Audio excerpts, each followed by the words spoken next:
Hi everyone, I'm Ben. As Stacy said, I'm the open source community lead at Kusari, and I've been contributing to the GUAC project for about a year and a half, largely in the web and documentation and the GUAC visualizer space. Here's my picture, my contact information, blah, blah, blah, blah, blah. Yeah, I'm Dan. I'm a software engineer at Red Hat. Been at Red Hat for a long time, doing different things, but for the last 2 and some years, been in this supply chain security area, looked at GUAC for starters, and doing the Trustify. So. All right, so we understood that a lot of people might not be super familiar with the projects, so we wanted to spend a few minutes introducing them. So GUAC stands for Graph for Understanding Artifact Composition. Definitely came up with that name independently of the reference to the very tasty avocado-based dip. It was not a backronym at all. But the idea behind GUAC is, if you're familiar with the DIKW pyramid, you have this data, right? And the problem in supply chain security is very often not a lack of data. In fact, there's too much data out there. We have all kinds of information. But it's coming from a lot of different places. You have to go find it. You know, here's where an SBOM is. Here's where some dependency information is, some license information over here. There's this vulnerability database. So with GUAC, the idea is to collect all of that and build a graph that you can query. So you have these SBOMs, the VEC statements, et cetera. That's your data. To be able to connect relationships between the two in the graph database, that gets you to information. When you have information, then you can ask questions and get answers to those questions. You can get knowledge. Knowledge is good. Wisdom we leave as an exercise for the reader. You can go home later and think about how to get wisdom from there. So GUAC is many things. It's sort of a constellation. So we have components that collect and ingest things like your SBOMs, goes out and queries OSV to get vulnerability data, clearly defined for license data, all of that. So it's like constantly pulling in new information, adding it to the graph to enrich what we have, storing it all in a database so that you can come back to it later and be like, hey, I need to ask another question. And then there are some command line tools and a GraphQL API if you want to get really fancy. I mentioned a GUAC visualizer. I put analyzer in the slide because I wasn't paying attention to what I was doing. And so that's how you interact with it. So like I said, it collects all this information into a database. You can query it, you can visualize it, you can really start to get an understanding of what your software supply chain looks like. And because it's got this really powerful flexibility, you're not limited to the questions that the GUAC maintainers think you would want to answer, right? If you spend a little time learning how to do GraphQL queries, you can do a lot of very complicated stuff. But that means you have to spend a lot of time learning how to do GraphQL queries. And the problem that we've discovered in working with people is that there's a really big jump from where people start out to getting useful information out of GUAC. It's a very powerful tool, but that power adds complexity and a steep learning curve. So you have simple questions, it's really hard to get to the simple answers. So there's a really steep ramp to usefulness. And honestly, most people, when they're starting out, they don't want all that complexity.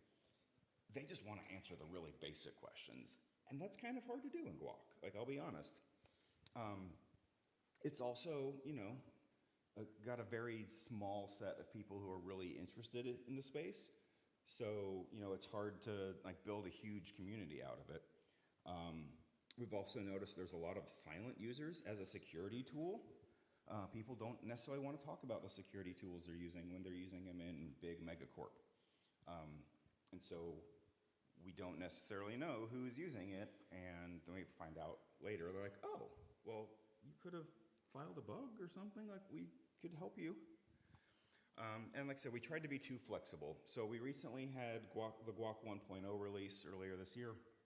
It has support for exactly one database, because we pulled out support for the other databases that we had tried to use because, again, we realized the more complexity we add, the more flexibility we give people, it makes it harder. Sometimes people just want opinionated.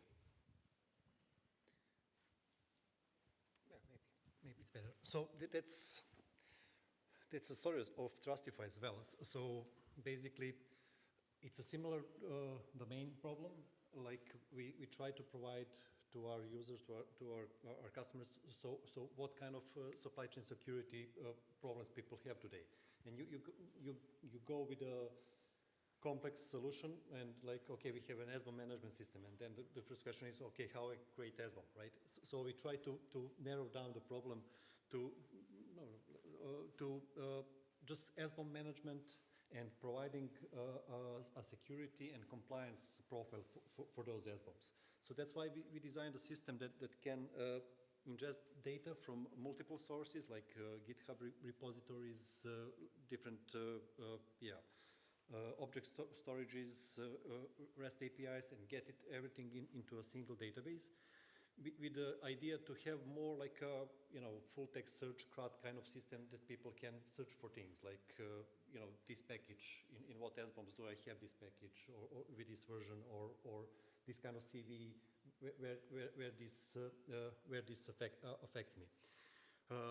We have also providing a basic REST API for this, and in the UI that people will expect from this kind of a software package. There's also some additional components that we worked on. In all this effort that we're always talking about to shift things left, we're trying to provide this data to people earlier in their developer process. So dependency analytics is one of those efforts, providing plugins for different kind of IDEs like VS Code and IntelliJ that can query our APIs and get information about dependencies in your code with vulnerabilities as early as your developer environment, but also can be integrated into different CI/CD systems like Jenkins or Tekton or GitHub Actions. We have at the moment also a very crude recommendation logic that could suggest you a better version of the dependency that you should be using instead of the one that you're doing today. Today, Trustify is used internally at Red Hat for our products and our product security. There's, I think, around 60,000 SBOMs currently, the last time I checked in the system. There's tons of features that our product manager had it coming, but basically I can mention one, like people are usually not interested in SBOMs, they're interested in their products, and those products have their life cycle, their versions and their version ranges, and SBOMs are basically how we describe them. So we will try to implement that as like a first-class citizens, that people are taking care of their products. There's also a lot of other bombs coming our way, so AI bombs and C bombs and things like that. We have a POC of an MCP server for the API that should be allow us to integrate better in all this new AI tooling that are coming. So again, issues, we started from the ground up with this Trustify effort, and basically collecting the world so that we can answer these questions without depending on external cases, services, and that might be good for like an enterprise or bigger organizations, but it may be overkill for a smaller one. And like we as a community saying we need to, provide tools for everybody. Like you want to, check one SBOM, you want to, handle tens or dozens of them or tens of thousands. We should be able to provide a good tooling for people if you want to take this seriously. We have some basic graph analysis added to it, but there could be much more done in that area. And as GUAC is focusing on all kind of security metadata, we are at the moment focused mostly on SBOMs and licenses and vulnerabilities, like no salsas, no attestations, and things like that. And also, it's an open source, but it's a one company effort, and we as a Red Hat always like to do things in the communities and in the foundations. So that's something that lead us to here, right? So you've, probably picked up that there's a lot of overlap in the problem spaces that Trustify and GUAC are trying to solve. There's a lot of overlap in some of the problems that we encounter as projects. And so the idea is, well, what if having two projects working on it, we could join together, work together to solve our common issues and help build a smooth ramp for people from I have SBOM, now what, up to the very complicated analysis. So some of the challenges that we faced as we've done this, and the blog post went live earlier this week, so now it's officially official, I guess. We had to coordinate between two legal departments. Everything was fine, but we wanted to make sure that all the trademarks got handed off appropriately and all that. And if you've ever worked with a legal department, speed is not one of their attributes. So, big shout out to LF Legal and Red Hat Legal for actually making this happen in a reasonable time frame.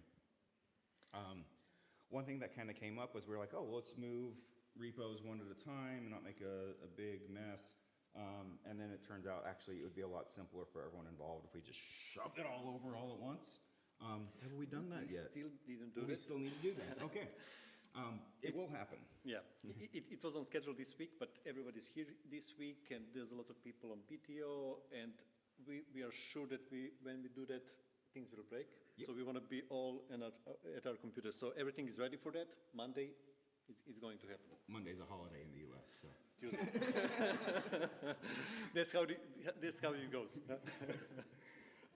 And then the other thing is, we had to figure out how to combine the project governments. Dejan was already, on our contributor ladder for GUAC, working on some things, but Trustify has other contributors, and how do we sort of manage? GUAC was essentially one project with some different focus areas, and now there's the umbrella GUAC, which has GUAC and Trustify. So how do we make sure that we're still having this open governance and making sure people are represented, and giving the different projects, especially in the beginning, they still need a lot of ability to operate semi-independently. So we spent a lot of time kind of going over that. The governance doc is now up to date, so you can read that. Yeah, and yes, so the idea is to form one community with really smart people from all sides to work commonly on all these kind of issues. And even the projects are completely different technologies, but there's a lot of overlap, as you said, and we already have a lot of ideas on a common tooling and interoperability we can do even in these early days. But I'm sure in this area we are just scratching the surface today. So there's things are coming up, and whatever comes next, it will be better served by the bigger community. And this is also the call for everybody interested in this space. So supply chain integrity, join us. So if you want to get involved, we'd love to have you. The information is up there. We do have weekly meetings on Mondays at 10 a.m. Eastern. That's a new time if you're used to joining our meetings.